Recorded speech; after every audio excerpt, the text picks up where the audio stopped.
Today, tayo ay mamamasal kasama si Robby. Yan.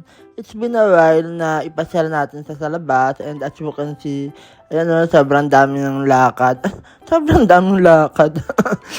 Galang-gala talaga siya, di ba? Kasi bihira lang naman talaga sa lumabas. And ito yung bago ngayon sa MOA. Di pa ay naapunta ng Mall of Asia. Meron na silang ganito na sa taas, no? Sa 4th floor ba to or 3rd floor, na maganda yung scenery na sa ano talaga. Makikita mo talaga yung dagat, yung view. Tapos ayan, ito na naman, merong ganitong area, yung poop and pee area para sa mga aso at pusa, no? So, tumae yung aso namin. Yan, yak, kadiri. So, siyempre, kailangan kapag dumumi yung alaga nyo, dapat din linisin nyo. Okay, mas maganda may dala kayo ng plastic and tissue para meron kayong pandakot sa jobs nila. So, ito yung sinasabi kong view, diba? Sobrang ganda, sobrang relaxing, and saktong sunset pa talaga kami pumunta, kaya tanaw na tanaw mo talaga. By the way, bago nga pala makapunta dito sa mga area na to, kailangan mag-register muna kayo. Merong QR code dyan na na-upload sa labas. Tapos magsa-sign up lang kayo. Isa-sign up nyo lang yung aso nyo. And siyempre, pagka na-receive na kayo ng email, ayan, papakita nyo lang sa guard. And yes po, may mga nagbabantay po dyan. So, siyempre, para ma-maintain din yung cleanliness and peacefulness ng area na pinupuntahan nyo dito. Kasi 3 area yan. Meron para sa poop and pee zone. Meron din sa mga obstacles, no? Yung kung mahilig yung aso nyo sa mga obstacles. And ito naman is yung playground area. So, dito kami nagpunta.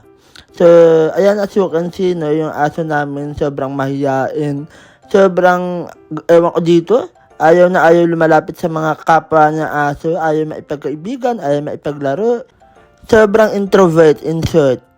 Kasi hindi rin naman talaga sasanay, hindi rin sa lumalabas sa bahay talaga namin. Nakakatuwa lang na may ganitong spot or place na para sa mga dogs and cats, no? Kasi dati wala, and alam naman natin kapag may dala kayong dogs and cats, sobrang hassle, sobrang hirap dalhin sa biyahe, sobrang hirap dalhin sa mall. Sobrang hirap din kapag kakain ka sa labas, di ba? Usually, nasa alfresco dining ka lang. I forgot kung Saturday or Sunday kami pumunta that time, kaya merong ganito, may banda, di ba? Merong mga prosesyon. So, nakakatuwa kasi umaabot na sila sa taas. Dati sa ground floor lang yung mga yan eh. Inabot na kami ng gabi dito sa may playground ng mga aso. And siguro mga 3 hours na din kami dito nagstay. Nakakatawa kasi ang daming mga ano dyan, mga dogs na iba-iba yung mga breed. And as you can see, talaga naghahabulan sila. Pero yung aso namin, ito, na-stay lang. Kung hindi pa dumating yung ate namin, hindi sa lalakad. Ayan, paglakad niya may sumunod sa kanya.